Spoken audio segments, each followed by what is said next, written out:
Marcus Thompson stepped off the red double-decker bus with a wide grin spread across his face.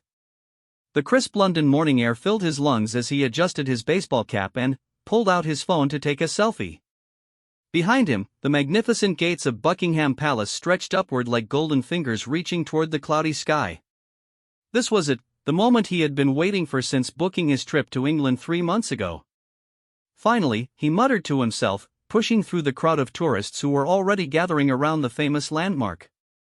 Marcus was a construction worker from Detroit, Michigan, who had saved every penny for 2 years to afford this once-in-a-lifetime vacation. At 32 years old, he had never traveled outside the United States, and London felt like stepping into a movie. The palace stood before him like something from a fairy tale. Its cream-colored walls seemed to glow in the morning light, and the Union Jack fluttered proudly from the rooftop. Marcus had seen pictures, of course, but nothing had prepared him for the sheer size and grandeur of the real thing. He felt small standing before this symbol of centuries of British history. As he walked closer to the gates, Marcus noticed other tourists snapping photos and chattering excitedly in different languages.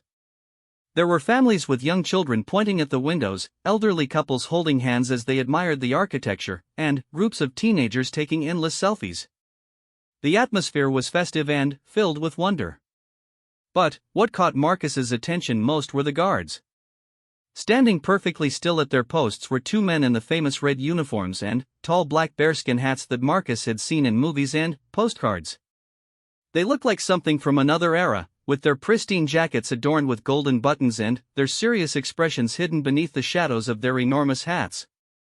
In their white-gloved hands, they held rifles with gleaming bayonets that caught the morning sunlight.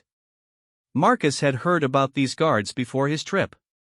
His buddy Jake, who had visited London 5 years earlier, had told him stories about how the guards never moved, never spoke, and never reacted to anything. "They're like statues," Jake had said with a laugh. "People try everything to make them crack, but they just stand there like robots." The idea had fascinated Marcus. How could someone stand so perfectly still for hours? What kind of training did that take? As he approached the gates, he studied the guards more carefully. They truly did look like they were carved from stone. Their eyes stared straight ahead, their bodies perfectly aligned, and not even the slightest twitch betrayed any sign of life. Other tourists were already testing the guards' legendary composure. Marcus watched as a group of college students posed for photos right next to one of the guards, making silly faces and peace signs. The guard remained motionless. A little girl waved enthusiastically at another guard, calling out hello in a sweet voice. Still nothing. An older man tried speaking to a guard in what sounded like German, gesturing wildly with his hands. The guard might as well have been a mannequin. Marcus felt a strange mix of admiration and skepticism. Part of him was impressed by the guards' discipline and dedication. These men were professionals doing an important job, protecting one of the most significant buildings in the world. But another part of him, the part that had grown up in the rough neighborhoods of Detroit where respect was earned through toughness and attitude, saw something almost ridiculous about the whole display. "Come on," he said under his breath, pulling out his phone to record. "Nobody's that tough." He started walking toward the guard on the right side of the gate. This particular guard looked young, probably in his early 20s, with a clean-shaven face that was barely visible beneath his massive hat. Marcus could see the man's eyes, which were a light brown color and stared directly ahead with unwavering focus. At first, Marcus tried the same approaches he had seen other tourists use. He waved his hand in front of the guard's face. No reaction. He took several photos from different angles, even crouching down to get a shot from below. The guard remained perfectly still. Marcus tried speaking to him in a friendly tone. "Hey there, buddy. Nice uniform. That hat must be pretty heavy, huh?" Silence. Marcus felt a small spark of irritation. He understood that the guard was doing his job, but the complete lack of acknowledgement felt almost rude. In Detroit, if someone spoke to you, you at least nodded or said something back. This felt like being ignored, and Marcus didn't like being ignored. He looked around and noticed that other tourists were watching him now, curious to see if he would have any more success than they had. Some were holding up their phones, recording his attempts to get a reaction. The attention made Marcus feel like he was performing, and he had always been someone who enjoyed being the center of attention. "Tough guy, huh?" Marcus said, stepping a little closer to the guard. "I bet you think you're pretty special in that fancy outfit." Still nothing. The guard's eyes remained fixed on some invisible point in the distance, and his breathing was so controlled that his chest barely moved. Marcus had to admit that the level of discipline was impressive, but it was also starting to annoy him. He had paid good money to come here, and he felt like he deserved at least some kind of acknowledgement. The crowd of onlookers was growing larger now. Marcus could hear people whispering and giggling, waiting to see what he would do next. The pressure to entertain them, combined with his growing frustration, made him take another step forward. "You know what I think?" Marcus said, his voice getting a little louder. "I think this whole thing is just for show. I bet you're just some actor they hired to stand here and look important." He was close enough now to see the fine details of the guard's uniform. The red fabric was immaculate, without a single wrinkle or piece of lint. The golden buttons were polished to a mirror shine. The white belt was so perfectly positioned it looked like it had been measured with a ruler. Even the rifle was spotless, with every metal surface gleaming like it had just been cleaned. But what struck Marcus most was the complete stillness. It wasn't natural for a human being to be so motionless. Even when people tried to stand still, there were always tiny movements, a shift in weight, a blink that lasted a fraction of a second longer than usual, a slight turn of the head. This guard showed none of those signs. It was almost unsettling. "Maybe you can't hear me under that ridiculous hat," Marcus continued, his voice taking on a mocking tone.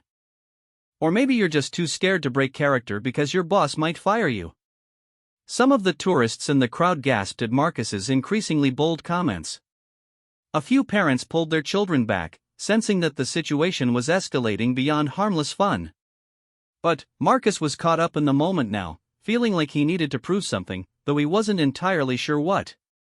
The guard's face remained completely neutral. There was no hint of anger, embarrassment, or even awareness that Marcus was speaking to him.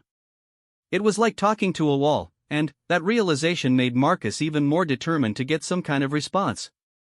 "You know what your problem is?" Marcus said, pointing a finger at the guard's chest. "You take yourself way too seriously. This isn't the old days when kings and queens actually mattered. You're just a tourist attraction now, like the guys who dress up as Mickey Mouse at Disneyland." The comparison drew some uncomfortable laughter from the crowd. Marcus felt encouraged by the reaction and decided to push further. He had always been good at reading a room and knowing how to get laughs, even if it meant being a little mean-spirited. "I mean, seriously, look at yourself," Marcus continued, gesturing at the guard's uniform. "That hat is bigger than my little sister's stuffed animals. And that red coat makes you look like a Christmas decoration. Do you practice standing like that in the mirror, or did they teach you that in toy soldier school?" More people were gathering now, drawn by the commotion. Marcus could see some of them holding up phones, recording the encounter. Part of him knew he should stop, but the attention was intoxicating. He felt like a comedian on stage, working the crowd and building to a big finish. The guard's breathing remained steady and controlled. His eyes never wavered from their fixed position. If Marcus's words were having any effect at all, there was absolutely no sign of it. This complete lack of reaction was starting to feel like a personal challenge. "Hey, I'm talking to you," Marcus said, raising his voice even more. "The least you could do is blink or something. Are you even human, or did they replace you with some kind of robot?" He reached out as if to poke the guard's arm, but stopped just short of actually touching him. Even in his current state of frustration, Marcus retained enough sense to know that physically touching one of the guards would probably get him in serious trouble with the police.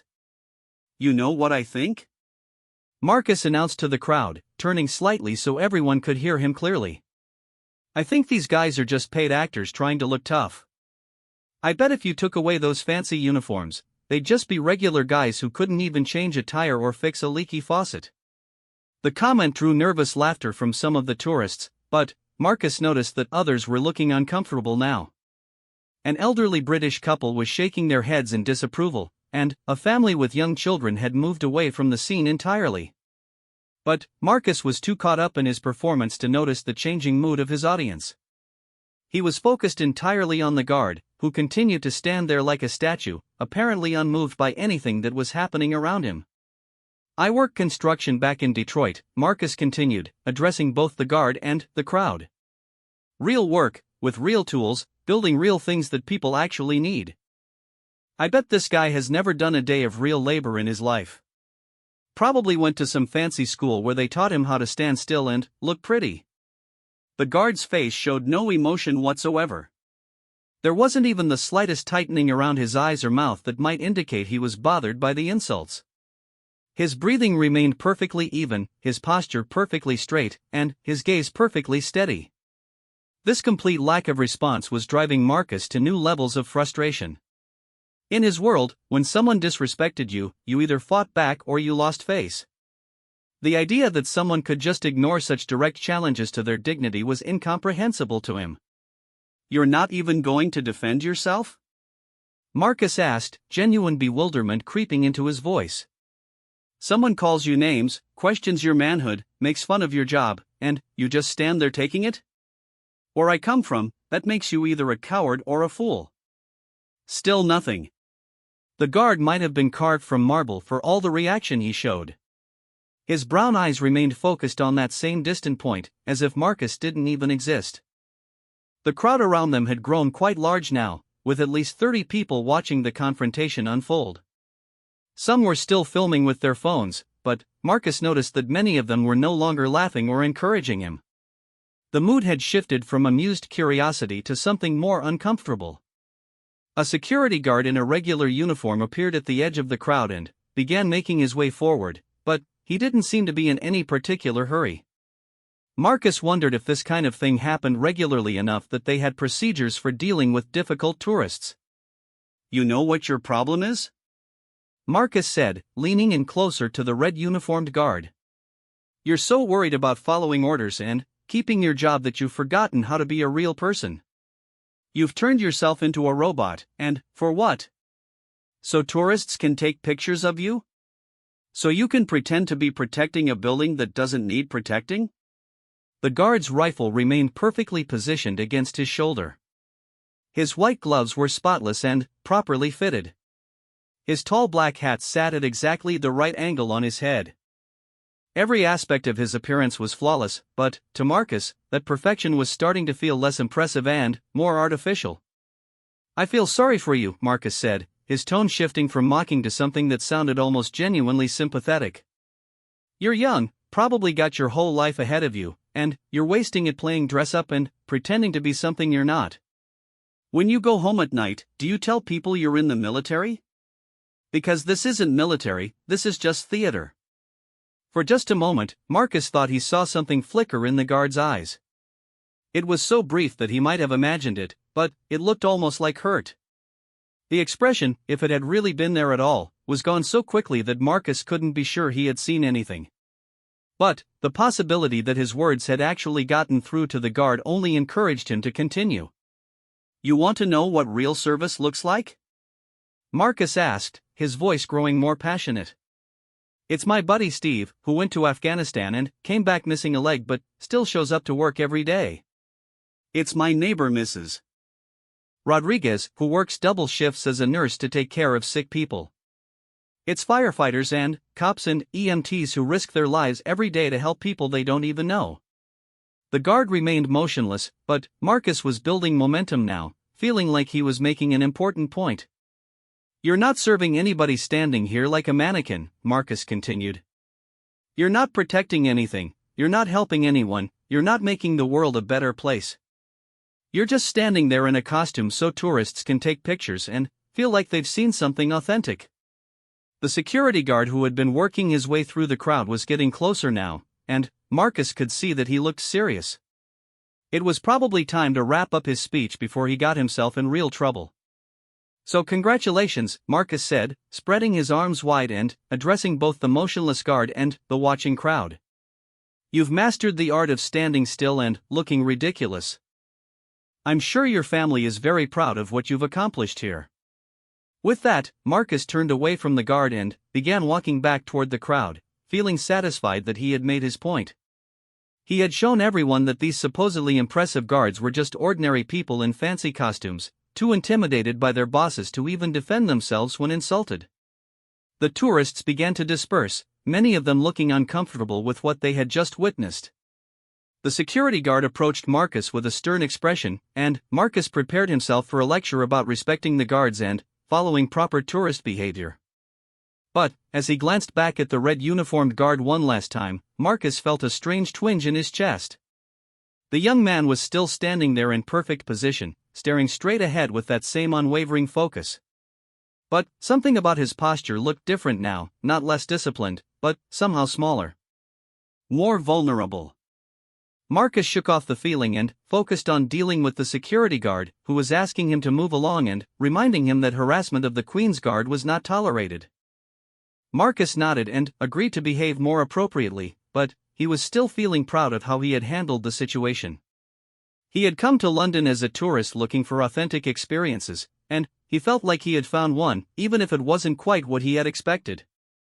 He had stood up to one of the famous Buckingham Palace guards and proven that they were just regular people after all. As he walked away from the palace gates, Marcus pulled out his phone to check if any of the videos people had taken were already showing up online.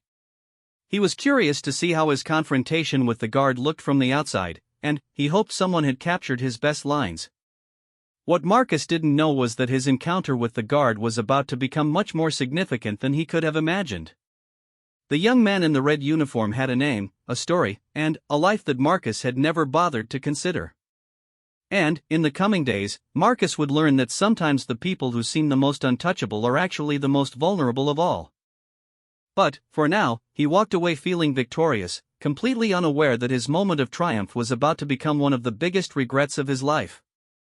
Private James McKinnon had been standing at his post for exactly 2 hours and 14 minutes when the American tourist began his verbal assault.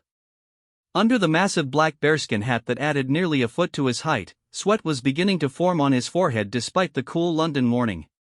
His rifle, a ceremonial SA-80 that weighed just over 8 pounds, felt heavier with each passing minute, but his training had taught him to distribute the weight properly across his shoulder and arm. James was 23 years old, though his clean-shaven face and slight build made him appear younger. He had joined the British Army 3 years earlier, following a tradition that stretched back 4 generations in his family. His great-grandfather had served in World War I, his grandfather in World War II, his father in the Falklands War, and now James carried on the McKinnon legacy of military service. The path that had led him to this moment hadn't been easy.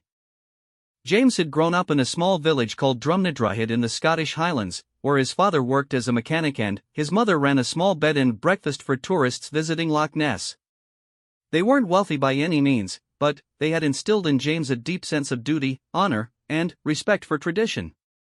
As a child, James had been fascinated by his grandfather's stories about the war.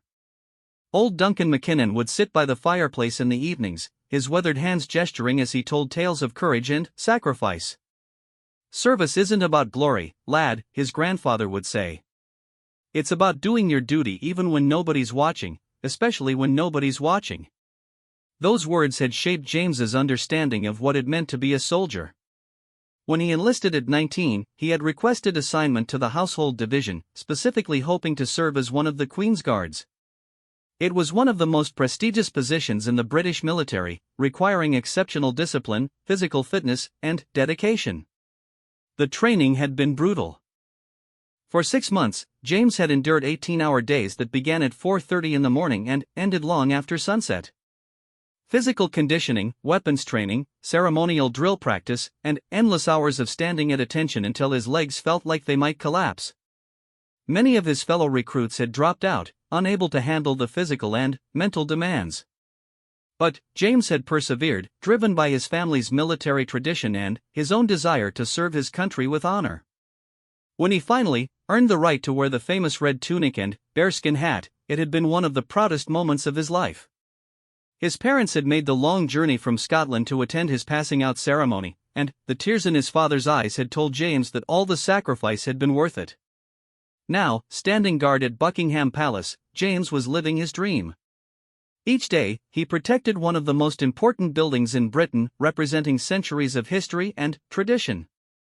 The uniform he wore was the same style that had been worn by guards for over 350 years. The rifle he carried was a symbol of the commitment to defend the crown and everything it represented. But, the job came with challenges that most people never considered. During his 2-hour shifts, James was required to remain completely motionless except for a precisely timed movement every 10 minutes, when he would take exactly 30 paces forward, execute a perfect about turn, and return to his original position. Any deviation from this routine, any acknowledgement of the crowds of tourists, any response to provocation could result in severe disciplinary action. James had been warned about difficult tourists during his training. The instructors had told stories of people who would try everything imaginable to get a reaction from the guards. Some would tell jokes, others would make rude gestures, and a few would even attempt to touch the guards or their equipment. The key was to remember that these interactions were a test of discipline and professionalism. "You are not a tourist attraction," his commanding officer had explained during one of their training sessions. "You are a serving soldier carrying out an important duty. The tourists are not your concern. Your only concern is maintaining your post and upholding the standards of the British Army." When the American tourist first approached his position, James had barely noticed him.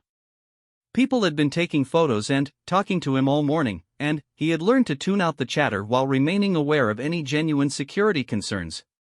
The man seemed harmless enough, just another tourist with a camera and an eagerness to experience London's famous attractions. But, as the man's comments became more personal and more insulting, James found it increasingly difficult to maintain his composure. Each word felt like a small punch to his pride and dignity. The suggestion that he was just an actor was particularly painful, given how hard he had worked to earn his position and how seriously he took his responsibilities. When the tourist began making fun of his uniform, James felt a familiar tightness in his chest. The red tunic and bearskin hat weren't costumes, they were symbols of honor that had been earned through blood, sweat, and sacrifice. Men had died wearing these uniforms while defending their country. To dismiss them as theatrical props felt like an insult to everyone who had served before him. The comments about his appearance hit especially hard because James had always been self-conscious about his youthful looks. Throughout his military career, he had worked twice as hard as his peers to prove that he belonged, that he was tough enough and dedicated enough to wear the uniform with pride. The suggestion that he looked like a toy soldier brought back painful memories of childhood bullying and adult dismissal. But it was the tourist's final comments about real service that cut the deepest. James thought about his cousin Danny, who had served 3 tours in Afghanistan and had been killed by an improvised explosive device just 6 months earlier. Danny had been James's hero, someone who had shown him what courage looked like in the face of real danger. The comparison to real service stung because James sometimes wondered the same thing himself. Was standing guard at a palace really as meaningful as combat duty? Was he making a real difference, or was he just part of an elaborate ceremony designed to entertain tourists and maintain traditions that might no longer be relevant? These doubts had plagued James throughout his service, but his grandfather's words always brought him back to center. "Duty is duty, lad. Whether you're charging up a hill under fire or standing watch in the rain, you're serving your country and your fellow soldiers. The moment you start thinking some service is more important than other service, you've forgotten what it means to wear the uniform." As the American tourist continued his verbal assault, James drew strength from those memories. He thought about the generations of McKinnon men who had served with honor, and he was determined not to be the one who broke that tradition. He focused on his breathing, on maintaining perfect posture, on keeping his eyes fixed on the designated point in the distance. The training had prepared him for this. Hours of meditation and mental exercises had taught him how to separate his mind from external distractions. He imagined himself as a rock in a river, letting the tourist's words flow around him without penetrating his core. The insults were just noise, no more meaningful than the sound of traffic or the chatter of passing pedestrians. But, even with all his training and mental preparation, James couldn't completely shut out the pain. Each mocking comment felt personal, like an attack not just on him but on everything he valued and believed in. The tourist's dismissive attitude toward military service, his casual disregard for tradition and duty, his assumption that James was somehow less of a person because he chose to serve his country, it all accumulated like small stones in his shoe, creating a discomfort that was impossible to ignore completely. When the tourist suggested that James was wasting his youth and his potential, it triggered a wave of self-doubt that James had been fighting for months. Was he really making the right choices with his life? Would he look back in 20 years and regret spending his young adulthood standing motionless in a uniform while his peers were building careers and starting families? These questions had become more frequent lately, especially since receiving news of his cousin Danny's death. James had applied for combat duty multiple times, hoping to follow in Danny's footsteps and serve in a more active capacity. Each time, his requests had been denied due to his excellent performance as a ceremonial guard. His superiors valued his discipline and dedication too much to transfer him to a different unit. The irony wasn't lost on James. His success in one area of military service was preventing him from pursuing the type of service he felt might be more meaningful. He was trapped by his own competence, excelling at a job that sometimes felt more like performance art than actual military duty. As the tourist's speech reached its climax, James felt a moment of weakness. For just an instant, he wanted to break his stance, to turn and face his tormentor, to defend himself and explain why his service mattered. The urge was so strong that he could feel his muscles tensing, his breathing becoming slightly less controlled. But training and discipline held him steady. He remembered the oath he had taken, the promise to serve with honor regardless of personal cost. He thought about his family's pride in his service, about the generations of soldiers who had faced far worse challenges without breaking. He thought about his fellow guards, who were counting on him to maintain the standards that made their unit special. Most importantly, he thought about what his grandfather would say if he could see him now. The measure of a man isn't what he does when people are cheering for him, lad. It's what he does when they're trying to tear him down. That's when you find out what you're really made of. So James stood his ground, literally and figuratively. He absorbed the tourist's insults like a sponge absorbs water, letting them soak in without changing his essential nature. Each word was catalogued and processed, then filed away where it couldn't interfere with his duty. The crowd that gathered around the confrontation made James even more aware of the importance of maintaining his composure. Children were watching, learning what it meant to have principles and stick to them even under pressure. Other tourists were forming their impressions of British military tradition based on how he handled this situation. He represented not just himself, but his unit, his country, and the long line of soldiers who had worn his uniform with honor. When the security guard finally arrived to defuse the situation, James felt a mixture of relief and disappointment. Relief that the ordeal was ending, but disappointment that it had been necessary for someone else to intervene. In his ideal vision of military service, he would have been able to handle any challenge through his own discipline and professionalism. As the American tourist was led away, still boasting about his victory over the toy soldier, James remained at his post. His next scheduled movement was still 7 minutes away, and he would not break protocol just because he had been subjected to public humiliation. The show of strength and consistency was important, both for his own self-respect and for the other tourists who were still watching. But, inside his perfectly maintained exterior, James was struggling with a complex mix of emotions. Anger at the tourist's disrespect, frustration with his inability to defend himself, doubt about the value of his service, and a deep sadness that someone could be so casually cruel to a stranger who had done nothing to deserve such treatment. The incident had also triggered memories that James usually tried to keep buried. Growing up as a small, quiet boy in a rough Highland village hadn't been easy. He had been bullied at school, called names, dismissed as weak and unimportant. Military service had been his escape from that life, his chance to prove that he was stronger and more capable than anyone had given him credit for. But now, standing in front of one of the most famous buildings in the world, wearing one of the most prestigious uniforms in the British military, he felt like that scared little boy again. The tourist's words had stripped away years of confidence and achievement, reducing him to someone who could be mocked and dismissed without consequence. The worst part was that James knew the tourist would go home to America with a story about how he had shown up one of the famous British guards. The encounter would become an amusing anecdote, shared with friends and family as evidence of American superiority over stuffy British traditions. The video footage would probably end up on social media, where thousands of strangers would judge James based on a few minutes of his life. As James continued his watch, he found himself wondering what his cousin Danny would have made of this situation. Danny had always been the tough one, the fighter, the McKinnon who never backed down from a challenge. Would Danny have been proud of James's discipline, or disappointed by his passivity?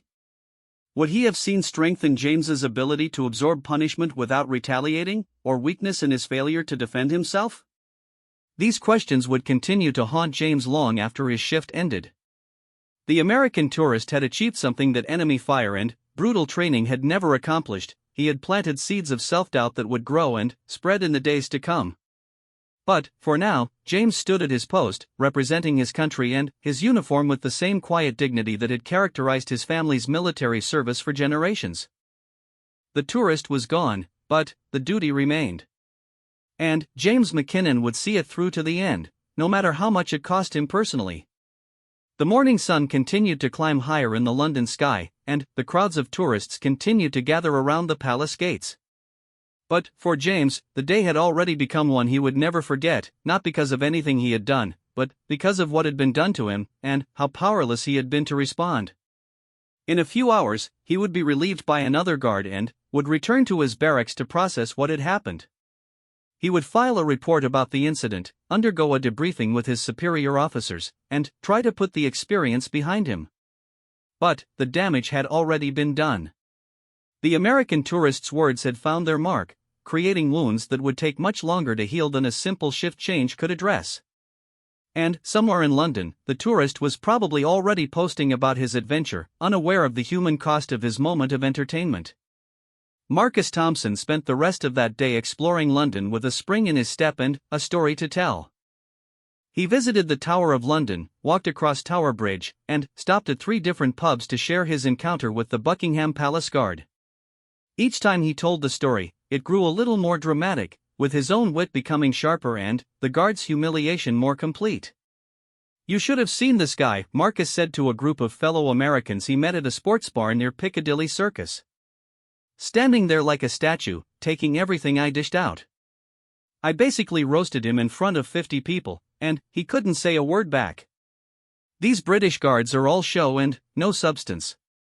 The other tourists laughed and bought him drinks, eager to hear more details about his confrontation with one of London's most famous attractions. Marcus felt like a celebrity, the guy who had done what everyone else was too polite or too scared to do. He had exposed the truth behind the facade, shown everyone that the legendary British stiff upper lip was really just an act. That evening, back in his hotel room, Marcus uploaded several photos and videos from his day to social media. The footage of his encounter with the guard had been taken by other tourists and shared with him via airdrop and WhatsApp. He posted the best clips to Instagram, Facebook, and TikTok with captions like "American tourist destroys British guard with facts and logic" and "When you realize the Queen's guards are just paid actors." The response was immediate and overwhelmingly positive from his friends back home. His construction crew buddies loved it, commenting with fire emojis and laughing faces. His high school friends shared the videos, adding their own commentary about British pretentiousness and American superiority. Within hours, the posts had hundreds of likes and dozens of shares. Marcus fell asleep that night feeling proud of his day's work. He had gotten great photos, seen famous landmarks, and created content that his friends back home were genuinely enjoying. It felt like the perfect start to his London adventure. But social media has a way of spreading content far beyond its intended audience, and by the next morning, Marcus's videos had taken on a life of their own. Someone had cross-posted his TikTok to Twitter, where it was picked up by a popular account that specialized in Americans being Americans abroad.